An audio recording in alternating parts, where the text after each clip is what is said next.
नमस्कार, बहुत स्वागत है आपका। आप देख रहे हैं किस्मत कनेक्शन और मैं हूं आपके साथ शैलेंद्र पांडे।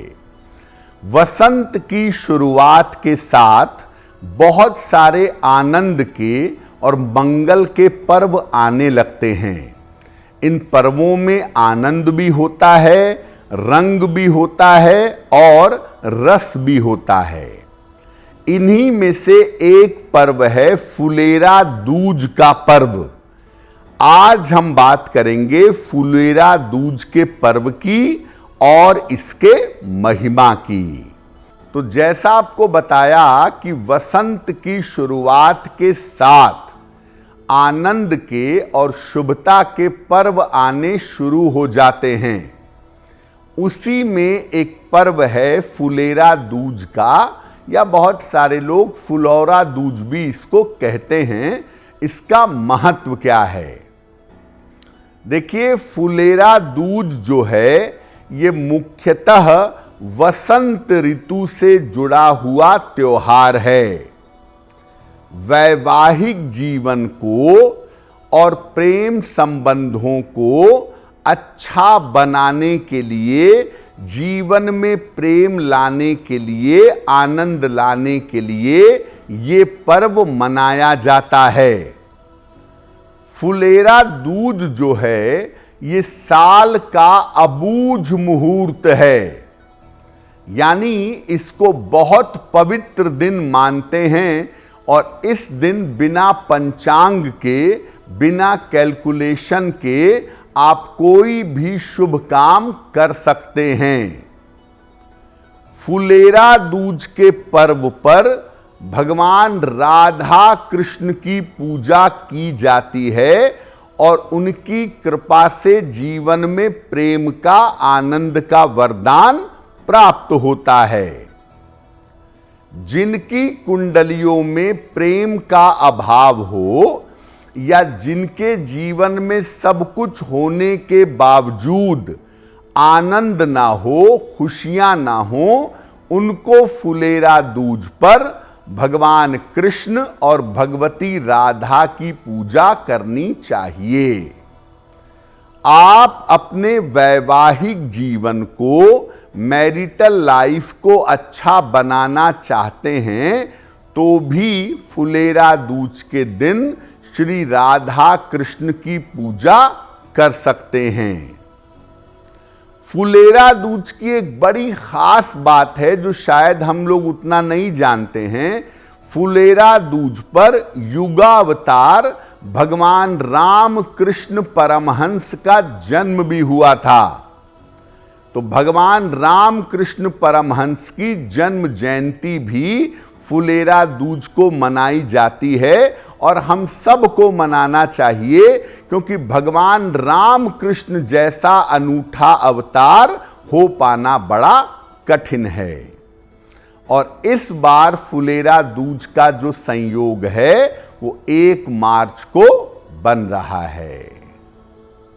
अब ये जानते हैं कि फुलेरा दूज के पर्व को किस प्रकार मनाना चाहिए।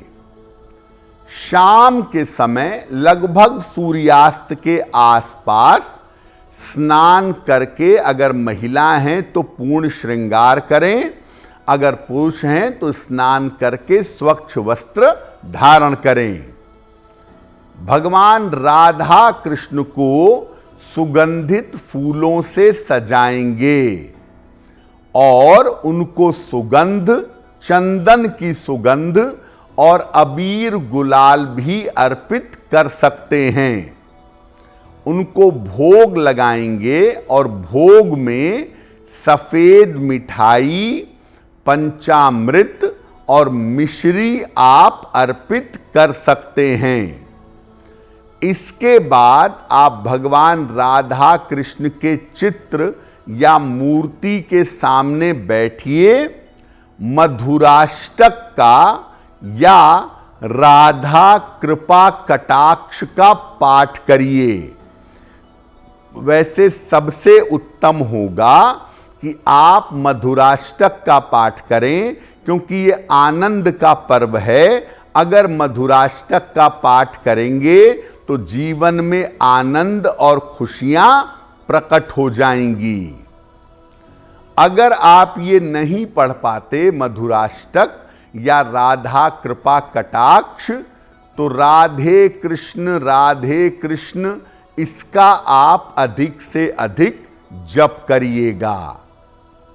इसके बाद किसी विवाहिता महिला को श्रृंगार की वस्तुओं का दान करिएगा।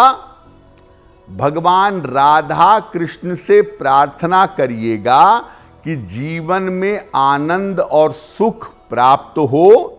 इसके बाद प्रसाद ग्रहण करिएगा, आपको लाभ होगा।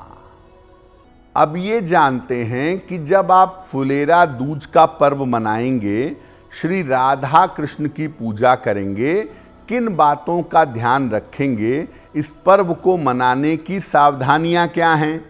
देखिए, पूजा का सही समय संध्या काल का है।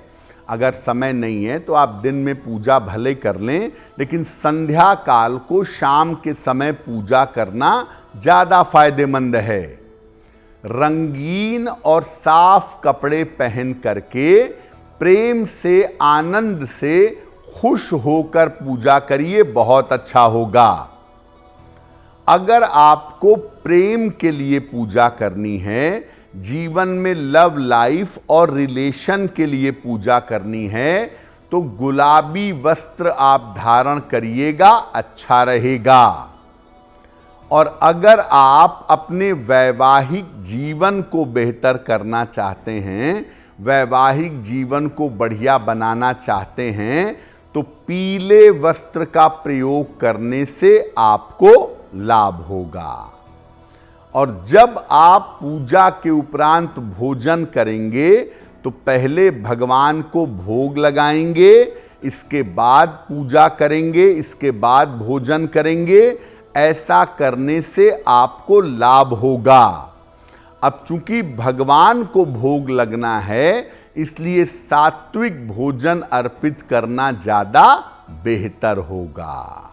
अगर आप मुझसे जुड़ करके अपनी समस्याओं का समाधान चाहते हैं और चाहते हैं कि आपकी समस्याओं को ज्योतिष के माध्यम से सुलझाया जाए, तो आप हमसे संपर्क कर सकते हैं, जुड़ सकते हैं एस्ट्रो तक पर।